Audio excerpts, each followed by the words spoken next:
Hai sobat, gimana kabar kalian? Semoga disehatkan selalu dan banyak rezekinya, amin. Jangan lupa untuk berlangganan. Dengan Anda berlangganan, Anda menjadi orang pertama di channel ini yang memiliki hak istimewa. Pada kesempatan kali ini, Sabta Novel akan melanjutkan Tales of Herding Gods episode 1361-1365.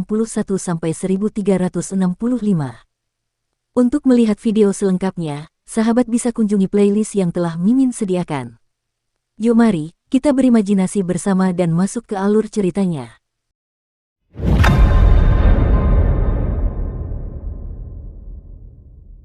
Adipati Surgawi dan Pangeran Bumi saling berpandangan dan mengerutkan kening.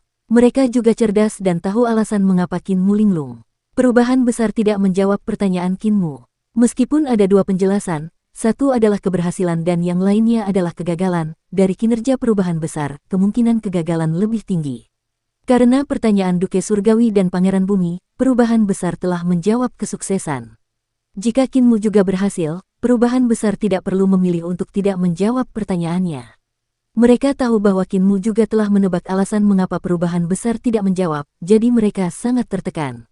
Mereka juga tidak tahu bagaimana menghiburmu yang sangat terhormat ini. Bagaimanapun, inilah tujuan yang telah diperjuangkan Kinmu sepanjang hidupnya. Sejak saat pemuda ini datang ke desa orang tua yang cacat dan saat dia dan orang buta itu mengencingi patung dewa, dia telah mulai menghancurkan dewa di dalam hatinya. Sejak saat dia meninggalkan reruntuhan besar dan memasuki kedamaian abadi, dia memahami cita-cita guru kekaisaran perdamaian abadi dan Kaisar Yanfeng, dan juga cita-cita sekte suci surgawi. Dia telah memilih tujuan seluruh hidupnya. Semua tindakannya dalam hidupnya ditujukan untuk mencapai tujuan tersebut. Tai Yi tidak menjawab dan memberinya pukulan besar, hampir menghancurkan jantung daunnya. Kalau saja bukan Tai Yi tapi orang lain, dia tidak akan begitu putus asa. Justru karena orang ini adalah Tai Yi, maka dia akan berada dalam kondisi seperti ini. Hati daunnya telah rusak. Bola mata Kinmu sedikit bergetar, dan dia tampaknya telah memulihkan sebagian semangatnya. Dia tersenyum dan berkata, "Saudara Dao, aku baik-baik saja. Kalian bisa mulai sekarang." Adipati Langit dan Bangsawan Bumi saling memandang lagi. Bangsawan Bumi mengeluarkan tanduk asal yang telah disempurnakan. Tanduk asal ini juga merupakan bagian dari tanduk Bangsawan Bumi, dan telah disempurnakan oleh Bangsawan Bumi dengan Dao Besar Yudu untuk waktu yang lama. 64 tanda Dao Besar Yudu muncul di tanduk asal yang halus. Tanda-tanda itu dimulai dari pusat ruang hampa dan memancar ke segala arah. Tanda-tanda itu seperti bekas roda, tetapi juga seperti tanda radiasi di mata manusia. Tanah Qin yang diperoleh Kinmu terakhir kali juga merupakan tanduk bumi. Namun, bumi tidak memurnikan tanah Qin untuk menarik perhatian Kinmu, tetapi untuk menyegel sifat iblisnya. Dan tanduk itu hanyalah tanduk biasa milik Bangsawan Bumi. Namun kali ini, Sang Pangeran Bumi telah menggunakan tanduk asalnya untuk secara pribadi memurnikan iris Kinmu, jadi tentu saja itu lebih menakjubkan. Adipati Surgawi juga mengeluarkan kristal Dao Surgawi di mata dewanya. Kristal Dao Surgawi ini bukan giok, tetapi sangat lembut dan transparan. Kristal itu hampir setransparan langit. Mereka berdua membuat persiapan. Kinmu membuka mata vertikal di tengah alisnya dan mengeluarkan telur awal absolut, tetapi ekspresinya agak linglung. Dia berkata dengan suara rendah, "Semuanya dilakukan oleh manusia, bukan? Jika kamu tahu akhir sudah ditentukan, apa asyiknya bertarung? Aku adalah tubuh penguasa dan tidak akan pernah mengakui kekalahan." Hitungan bumi berteriak, "Kaisar surgawimu, jangan biarkan imajinasimu menjadi liar di saat kritis seperti ini. Berhati-hatilah agar matamu tidak rusak." Senyum tipis muncul di wajah Kinmu, seolah-olah dia tiba-tiba meletakkan batu besar. Dia ragu-ragu sejenak sebelum meletakkan telur awal yang absolut. Telur awal absolut adalah tempat kelahiran Kaisar Surgawi awal absolut. Jika dia bertemu dengan Celestial Master Xiao lagi, bukankah dia harus mencungkil bola matanya dan menggunakannya untuk menyegel Celestial Master Xiao? Jika aku ingin melakukannya, aku akan melakukannya dalam skala besar. Dia menggali dua potong telur kekacauan perubahan besar dari pembuluh darah harta karun ilahi embrio rohnya, istana leluhur, dan mengambil salah satunya. Dia mengedarkan kekuatan sihirnya dan memasukkannya ke dalam mata ketiganya. Perubahan besar tidak memberitahunya hasil yang ingin diketahuinya, dan dia memiliki beberapa pikiran untuk membalas dendam meskipun kulit telur kekacauan primordial tidak lagi berguna bagi perubahan besar. Dia meletakkan cangkang telur dengan benar, dan Earthkaun adalah orang kedua yang menyerang. Dia menghantamkan tanduk asal ke mata vertikal Kinmu. Dia kemudian mendorongnya keluar dengan lembut, dan pola radiasi berputar seperti roda gigi dan perlahan berhenti. Kinmu mengeluarkan batu mentah Taiji, lalu batu itu terbang ke mata vertikal miliknya, berubah menjadi pupil. Adipati Surgawi mengikutinya dari dekat dan segera memenuhi ruangan di depan mata vertikalnya dengan kristal Dao Surgawi, berulang kali mencapnya dengan jalan Dao Surgawinya sendiri. Hitungan bumi berkata dengan sungguh-sungguh, Yang mulia Surgawimu, eksekusi murid-muridmu, dan aku akan membantumu. Kinmu melakukan apa yang diperintahkan dan mengeksekusi mata vertikalnya. Batu mentah Taiji di matanya segera berputar, dan Qin dan yang berputar semakin cepat, berubah menjadi jalur Taiji. Hitungan bumi mengeksekusi 64 dao besar Yudu secara bersamaan dan mencapnya berulang kali, bekerja sama dengan Adipati Surgawi untuk meningkatkan kekuatan mata vertikalnya. Setelah waktu yang tidak diketahui, kedua orang suci itu membubarkan kekuatan sihir mereka dan melangkah mundur. Qin dan yang di mata Kinmu juga berangsur-angsur tenang. Mata itu dipenuhi aura Dao Surgawi, Dao Agung Yudu, dan Dao Taichi. Hanya dengan satu mata saja, orang-orang akan merasa bahwa kekuatannya tidak kalah dengan harta karun yang dimuliakan oleh para dewa. Adipati Surgawi dan Pangeran Bumi memperlihatkan ekspresi gembira. Adipati Surgawi tersenyum. Yang muliamu, bagaimana kekuatan mata dewa ini? Apakah bisa menyamai mata dewa aslimu? Earthcount juga menantikannya. Mengapa kamu tidak mengaktifkannya dan biarkan kami menyaksikan kekuatan gabungan kekuatan Duke Surgawi dan kekuatan Earthcount? Baiklah. Kinmu menyingkirkan aura putus asa dari sebelumnya dan segera menutup matanya. Dia hanya mengaktifkan mata vertikal di tengah alisnya dan membukanya. Kekuatan sihirnya melonjak ke dalam mata dan pertama-tama mengaktifkan kekuatan cangkang telur kekacauan. Adipati Surgawi dan Pangeran Bumi menunggu sejenak, tetapi mereka tidak melihat gerakan apapun dari mata itu. Mereka tidak dapat menahan rasa bingung. Adipati Surgawi terbatuk. Yang muliamu, kamu bisa menggunakan kekuatan mata ini. Kinmu masih tidak bergerak. Adipati Surgawi mengingatkannya sekali lagi, tetapi dia melihat Kinmu sangat bingung. Dia bergumam, aku buta, aku tidak bisa melihat apapun dengan mata ini. Aku hanya bisa melihat sepetak kekacauan. Adipati Surgawi dan Pangeran Bumi tercengang, dan mereka buru-buru memeriksa satu sama lain. Iris dan kristal yang telah mereka sempurnakan untuk Kinmu tidak membuat kesalahan apapun, dan tidak ada yang salah dengan batu mentah Taiji. Namun, Kinmu tetap tidak dapat melihat apapun. Tidak hanya itu, benang-benang ki kekacauan bahkan merembes keluar dari kedalaman matanya, secara bertahap menyebabkan Dao Agung Yudu tenggelam dalam kekacauan. Dao Surgawi juga dengan cepat tenggelam dalam kekacauan, mengubah yang luas dan tak terbatas menjadi kekacauan. Mungkinkah karena kulit telur tadi? Kedua orang suci itu tidak tahu harus berbuat apa, dan Adipati Surgawi bertanya, Yang muliamu, mengapa kamu tidak menggali matamu ini dan mengeluarkan cangkang telur itu untuk ditukar dengan cangkang telur purba lainnya? Kinmu ragu-ragu, dan pada saat itu, burung pipit hijau kecil yang telah diubah Yaner mengepakkan sayapnya dan terbang mendekat. Ia memegang daun di mulutnya dan mengepakkan sayapnya untuk melayang di depan Kinmu. Ada setetes air yang tergantung di ujung daun, dan airnya sangat bening. Tetesan air jatuh dan meluncur ke mata Kinmu. Ketika setetes air masuk ke matanya, ki yang kacau di mata vertikalnya berangsur-angsur menghilang, dan Dao besar Yudu dan Dao Surgawi mendapatkan kembali kejelasannya. Dao besar Taiji di batu mentah Taiji juga dapat terlihat dengan jelas. Kinmu menggelengkan kepalanya, dan mata vertikalnya dapat melihat segala sesuatu di sekitarnya. Bahkan lapisan kehampaan dan bahkan bagian bawah pohon hitam besar dapat terlihat dengan jelas. Dia bahkan bisa melihat konstitusi Dao Agung dari roh primordial Adipati Langit dan roh primordial Pangeran Bumi. Kelopak mata di jantung alisnya perlahan menyatu dengan bagian tengah dan dia menutup mata vertikalnya. Terima kasih banyak kepada saudara Taoist Tai. Kinmu membungkuk, dan ketika dia turun, dia mengulurkan tangannya untuk mengambil daun itu dari mulut Yan Er. Burung pipit hijau kecil buru-buru mengambil daun itu dan mengepakkan sayapnya, lalu tersenyum. Tai yang mengatakannya, tetapi aku tidak bisa memberimu daun ini. Daun itu adalah daun pohon Dao miliknya, jadi memberikannya kepadamu akan menimbulkan masalah besar.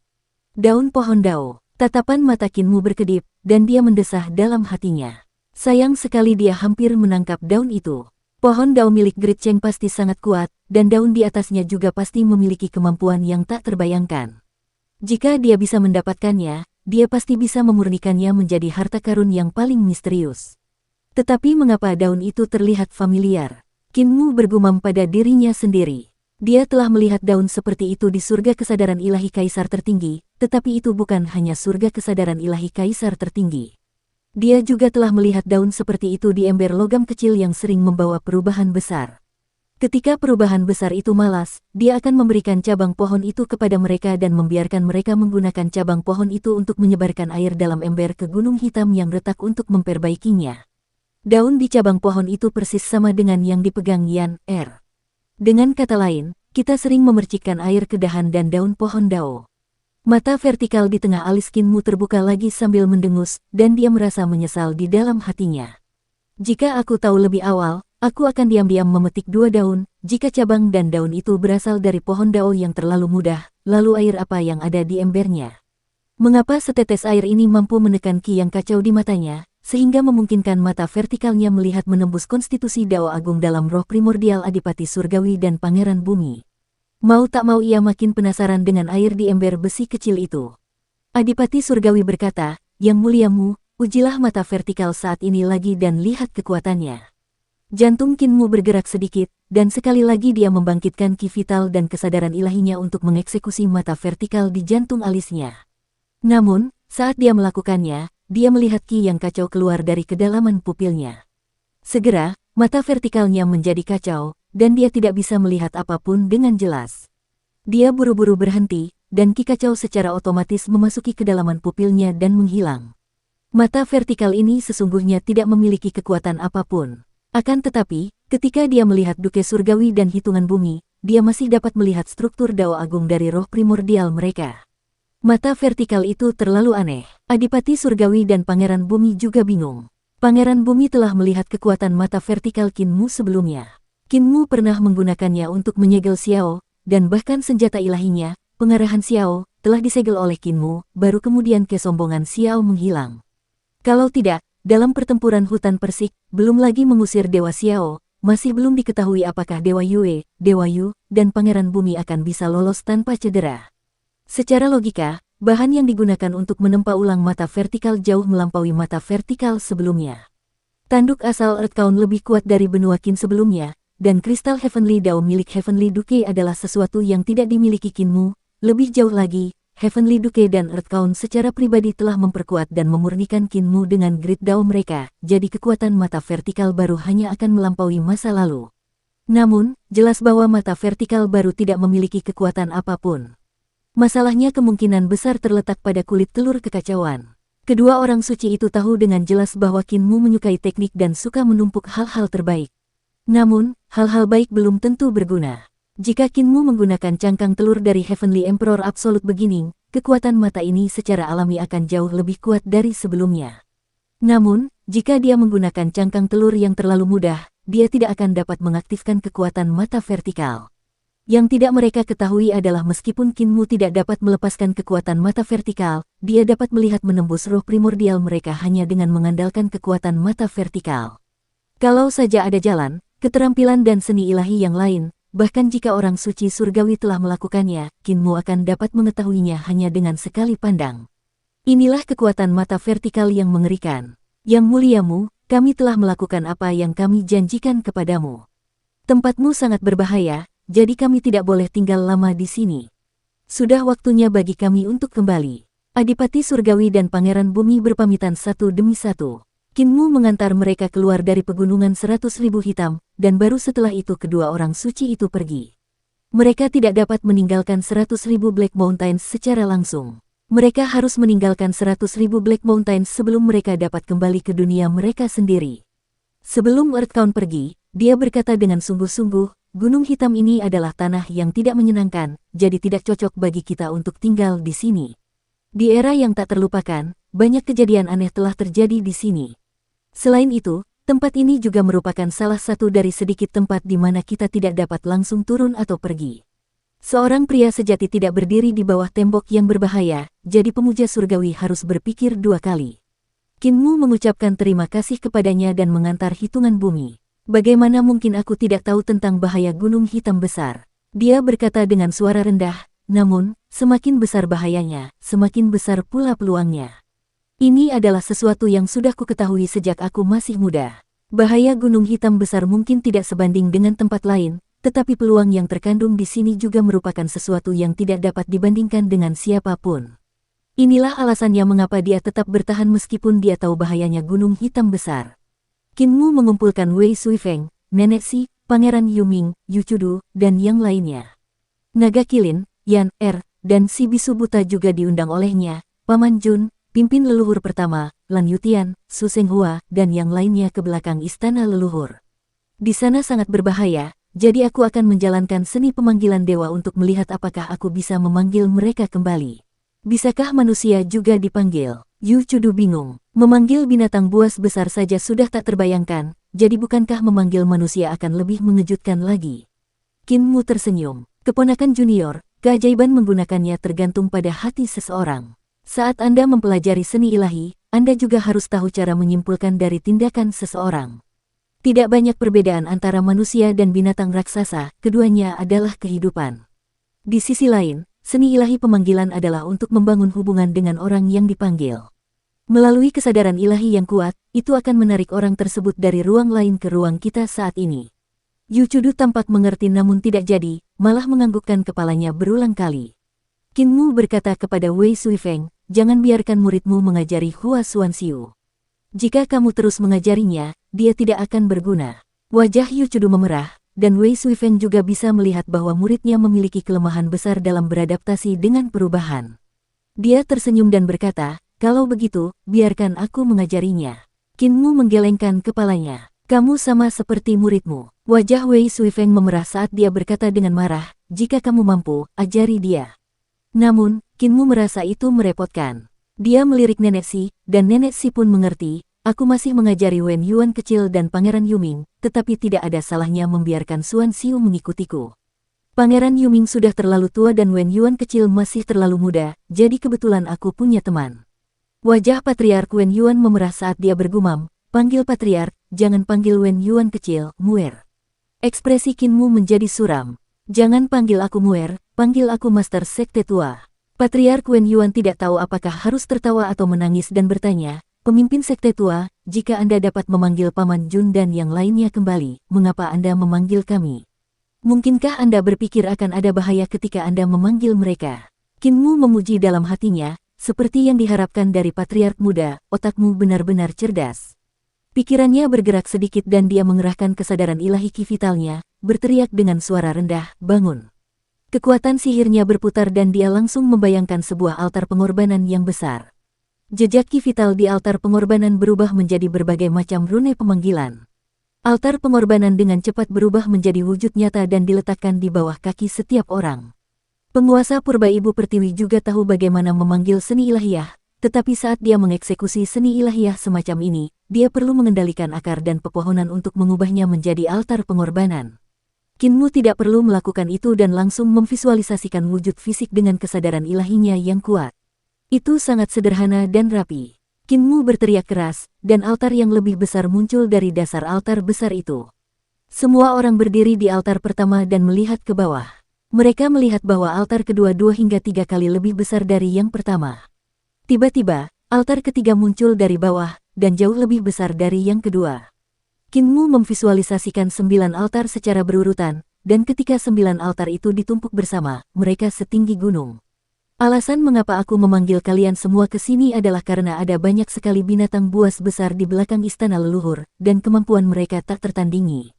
Ada juga Long Xiao, makhluk yang dapat bertarung dengan para dewa surgawi.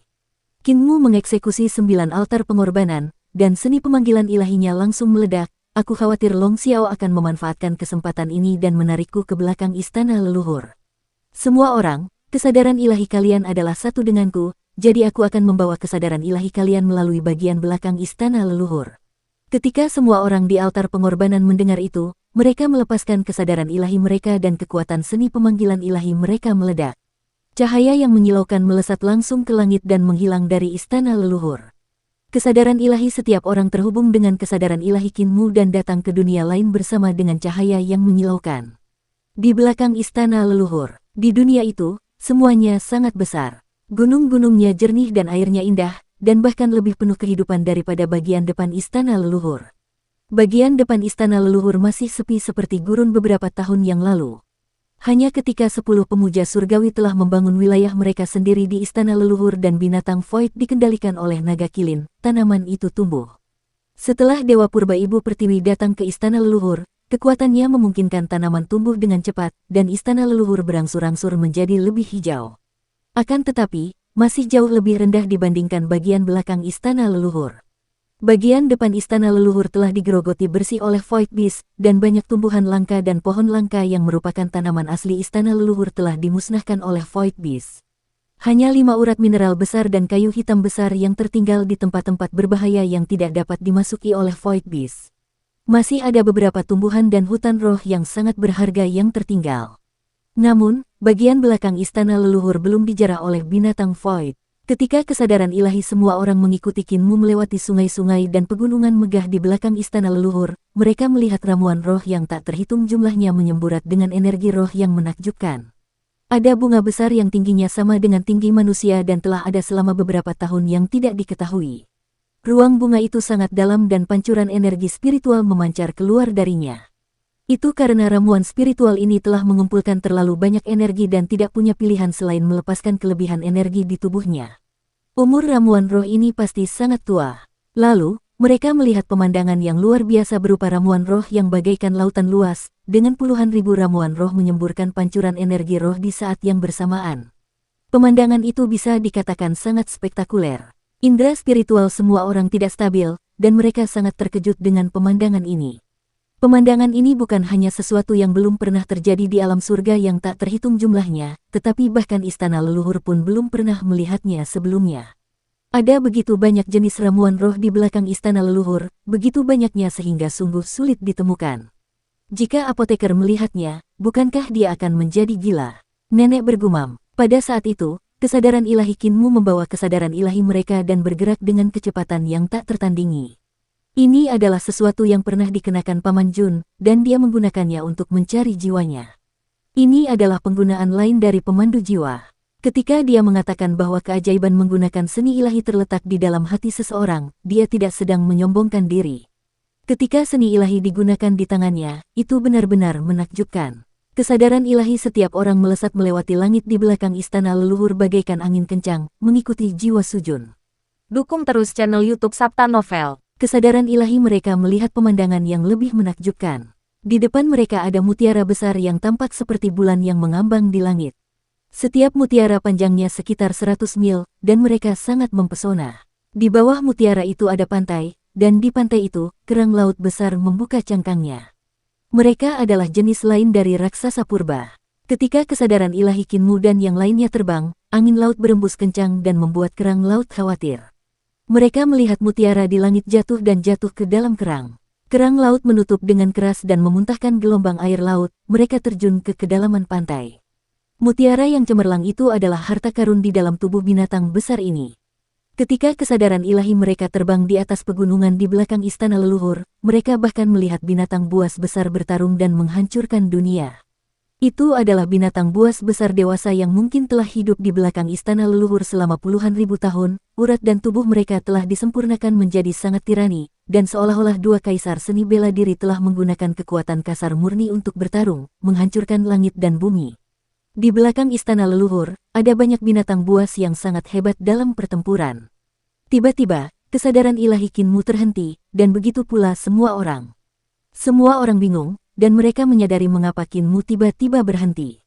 Mereka benar-benar telah melihat Dewa Purba yang telah lahir di punggung istana leluhur. Itu adalah urat naga dari istana leluhur yang tengah mengalami transformasi. Pegunungan itu seperti naga yang berjongkok dan membentang sejauh puluhan ribu mil. Usianya terlalu tua, dan energi spiritualnya telah terhubung dengan gunung, sehingga pegunungan itu tanpa disadari dipelihara oleh energi spiritual dan energi spiritual, sehingga melahirkan tubuh yang terbuat dari daging dan darah. Tubuhnya juga dipenuhi dengan berbagai macam obat-obatan spiritual. Ia terus-menerus diberi makan oleh obat-obatan spiritual ini, dipelihara oleh Dao Agung Langit dan Bumi di belakang istana leluhur, dan tanpa disadari memperoleh kesadaran. Hari ini adalah hari di mana ia bertransformasi dan menjadi Dewa Purba. Semua orang melihat bahwa bebatuan gunung berubah menjadi daging dan darah. Kaki gunung yang terkubur dalam tanah telah berubah menjadi cakar naga. Ketika cakar naga diangkat, bumi berguncang dan gunung-gunung berguncang, dan tubuh naga perlahan-lahan menggembung. Dewa kuno naga ilahi ini akan segera terbentuk. Bagian belakang istana leluhur benar-benar dipenuhi dengan harta karun. Semua orang terpesona dan takjub. Ini adalah pertama kalinya mereka melihat kelahiran dewa kuno dari surga dan bumi.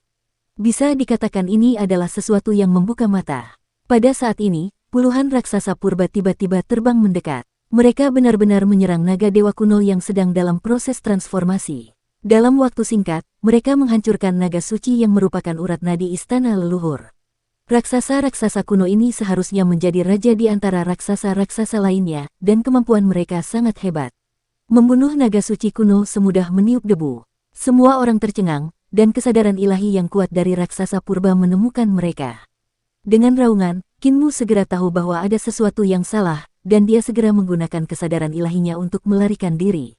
Di belakang mereka, puluhan raja binatang mengejar mereka, tetapi untungnya, kesadaran ilahi Kinmu juga tak tertandingi kuatnya, dan dia segera melemparkan mereka jauh. Bagian belakang istana leluhur agak aneh. Mengapa binatang buas besar ini membunuh dewa-dewa kuno yang lahir di bagian belakang istana leluhur?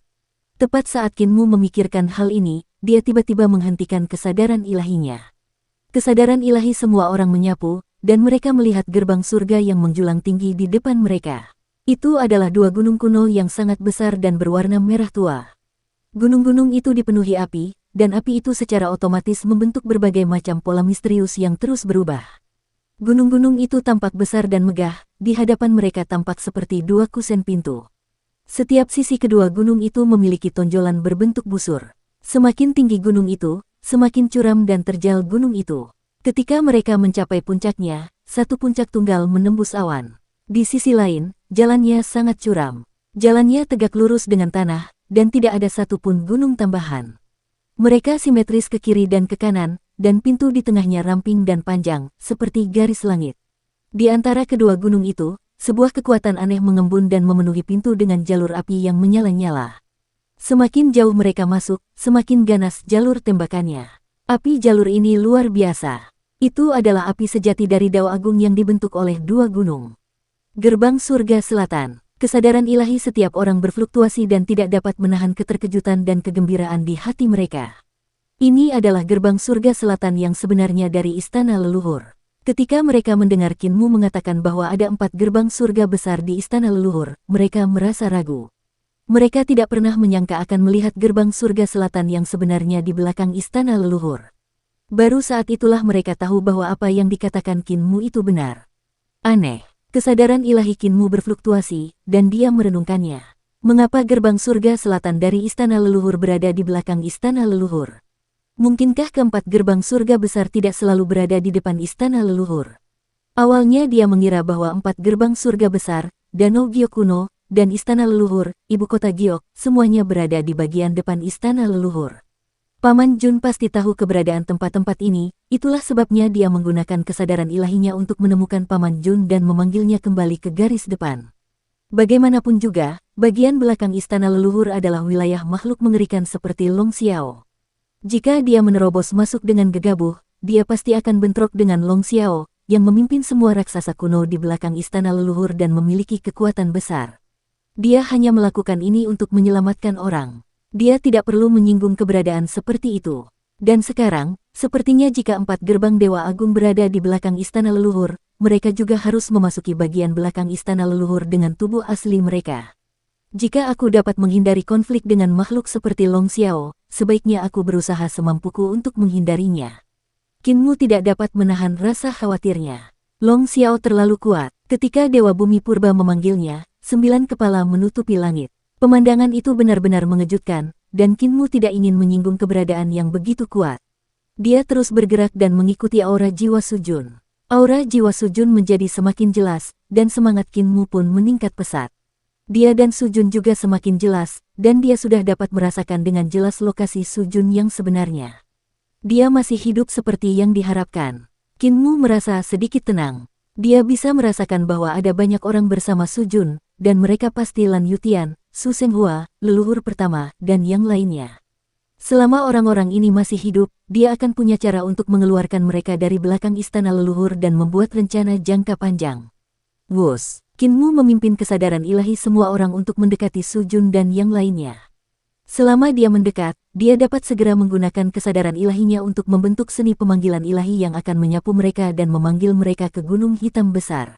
Pada saat itu, kesadaran ilahi Sujun tiba-tiba bersentuhan dengan kesadaran ilahi Kinmu.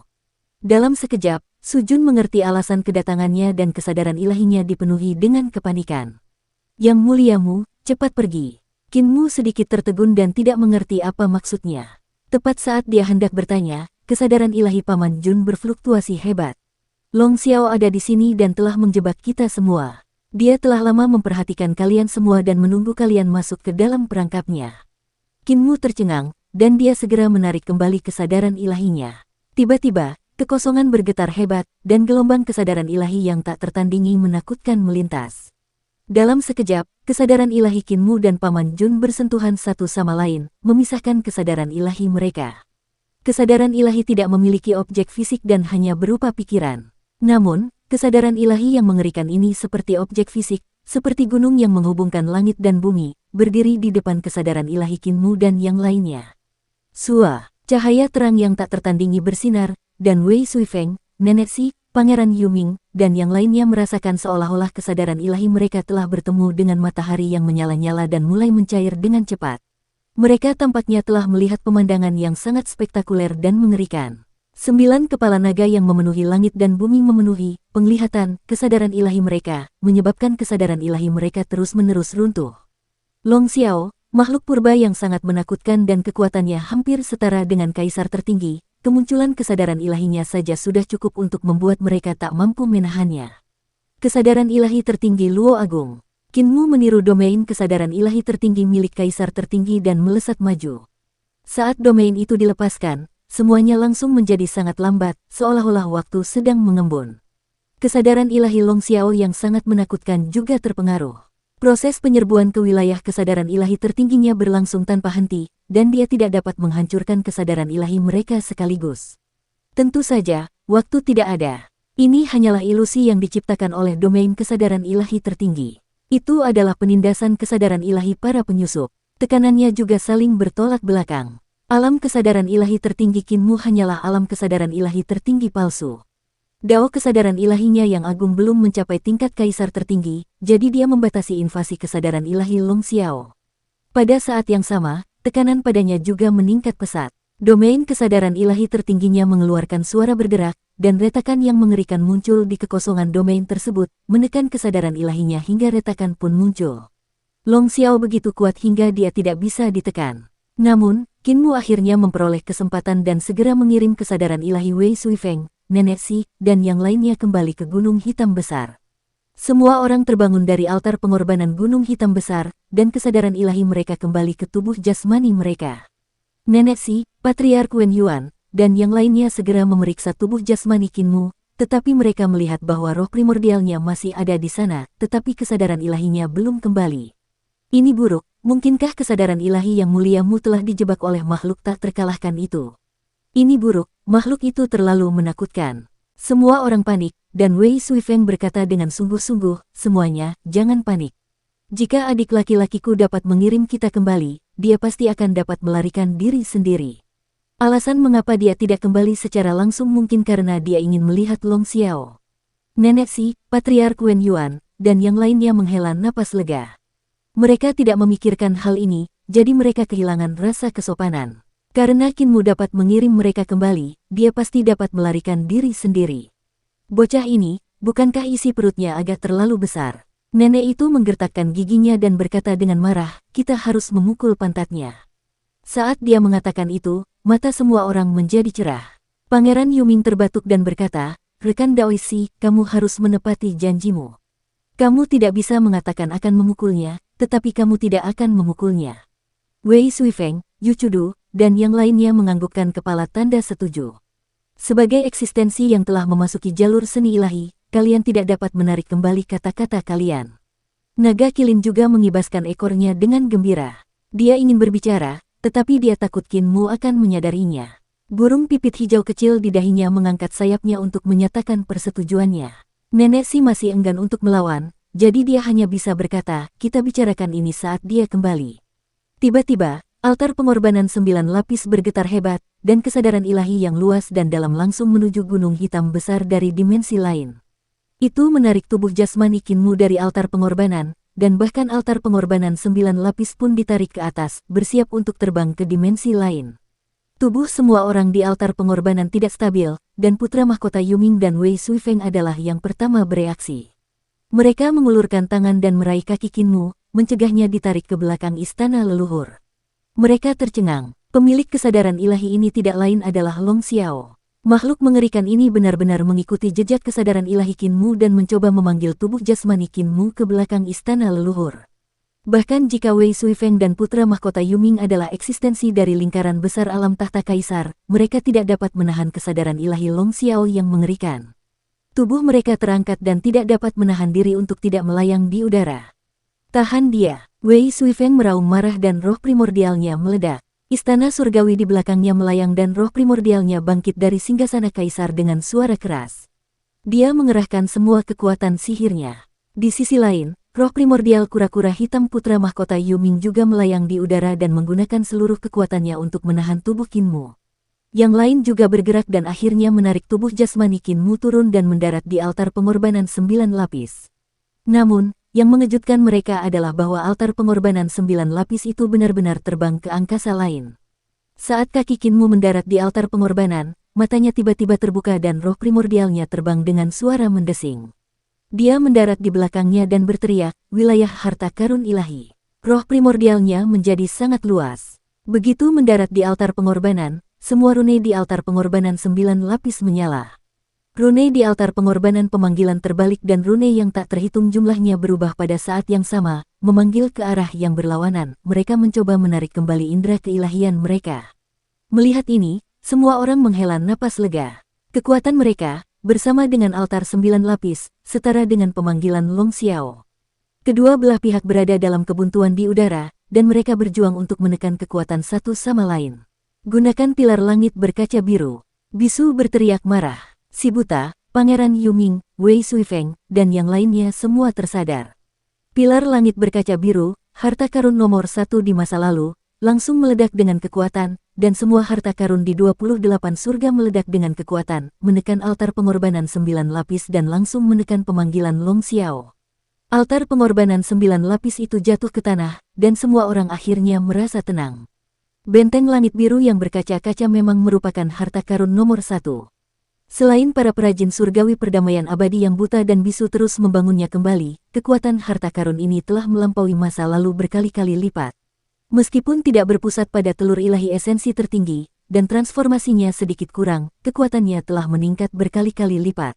Jiwa primordial Qinmu masih kacau, jadi jelas bahwa dia belum menarik kembali kesadaran ilahinya. Semua orang saling memandang, dan ekspresi mereka menjadi serius. Di belakang istana leluhur, kesadaran ilahi Qinmu mengembun dan berubah menjadi wujud Qinmu. Ia melayang di depan kesadaran ilahi Long Xiao, pakaiannya berkibar tertiup angin. Ia tersenyum dan berkata, "Long Xiao, tunggangan Raja Dewa Boyang, bisakah kita membicarakannya?" Gunung Raja Dewa Boyang. Kesadaran ilahi Long Xiao tiba-tiba tertawa terbahak-bahak, ekspresi mengejek muncul di wajahnya. "Pencipta muda, kamu salah. 3 Raja Dewa Agung zaman dahulu bukanlah Boyang, Sujun, dan Gonggong, tetapi Long Xiao, Sujun, dan Gonggong. Raja Dewa Boyang adalah tungganganku." Qinmu tercengang dan berteriak, "Raja Dewa Boyang adalah tungganganmu."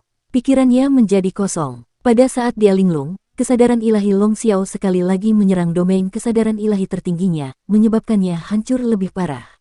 "Benar sekali. Raja Dewa Boyang memang ingin menaklukkanku dan menjadikan aku tunggangannya, tetapi kemampuannya tidak lebih baik dariku. Bagaimana mungkin dia bisa menaklukkanku?" Kesadaran ilahi Long Xiao terus menghancurkan domain kesadaran ilahi tertingginya, semakin dekat dan dekat dengan asal kesadaran ilahi Qinmu. Namun, di permukaan, aku masih membiarkannya, membuat pencipta bodoh itu berpikir bahwa aku tunggangannya. Namun, pada kenyataannya, dia mendengarkan setiap kata-kataku. Rasnya memujaku, membuat kemampuanku semakin kuat, dan kemampuannya semakin jauh dan jauh dariku. Dia tersenyum bangga. "Aku menjadi dewa, pelindung, dan pelindung rasnya."